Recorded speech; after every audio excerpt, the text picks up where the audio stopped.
Bonjour frères et sœurs. Alors nous ne quittons pas l'eau, mais nous quittons l'Ancien Testament par contre. Et aujourd'hui, dans le Nouveau Testament, nous allons explorer deux passages, ça va forcément être un peu bref, sur cette thématique de l'eau qui jaillit du cœur de Jésus et qui est annoncée par Jésus lui-même à la femme de Samarie au chapitre 4 de son évangile. Lorsqu'il dit à la femme de Samarie, « L'eau que je donnerai deviendra en lui source d'eau jaillissant pour la vie éternelle. » Alors là, il y a aussi des passages scripturaires qui sont liés à ce passage, comme Ézéchiel chapitre 36, « Je verserai sur vous une eau pure, etc. » Mais l'autre passage, très important, c'est en Jean 7. Le dernier jour de la fête, Jésus s'écria, « Celui qui a soif, qu'il vienne à moi, et qu'il boive celui qui croit en moi. » Comme le dit l'Écriture, de son sein jailliront des fleuves d'eau vive. Il parlait de l'Esprit Saint que devaient recevoir ceux qui avaient cru en lui. Alors là, c'est le dernier jour de la fête des tentes, où Jésus était monté en pèlerinage à Jérusalem. Et ce qui est intéressant, c'est que, symboliquement, c'est le dernier jour de la fête des tentes qu'on prie pour le don de la pluie, surtout en Israël, qui est un pays sec, que Dieu donne le don de la pluie pour les récoltes. Et c'est ce jour-là que Jésus choisit pour parler de l'eau vive.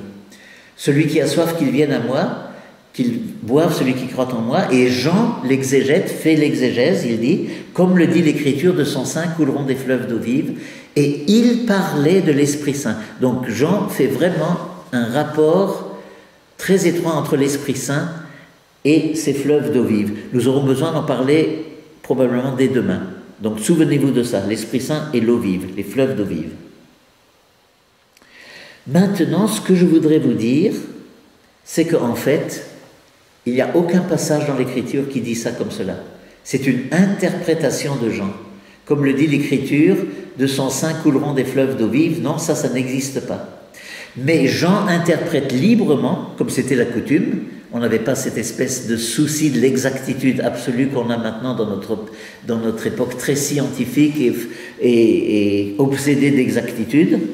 Jean, en fait, il fait allusion à ce que nous avons vu.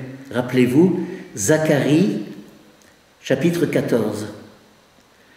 En ce jour-là, des eaux vives jailliront de Jérusalem, moitié vers l'est, moitié vers l'ouest, etc. Des eaux vives jailliront de Jérusalem. Et c'est à ça que Jean fait allusion. De son sein, alors il ne dit pas de Jérusalem, mais il personnifie Jérusalem en la personne de Jésus. De son sein couleront des fleuves d'eau vive. Il est clair qu'il fait vraiment allusion ici à ces paroles de Zacharie. Des eaux vives jailliront de Jérusalem. De son sein couleront des fleuves d'eau vive. Et alors il ajoute son interprétation. Il parlait de l'Esprit Saint que devaient recevoir ceux qui avaient cru en lui.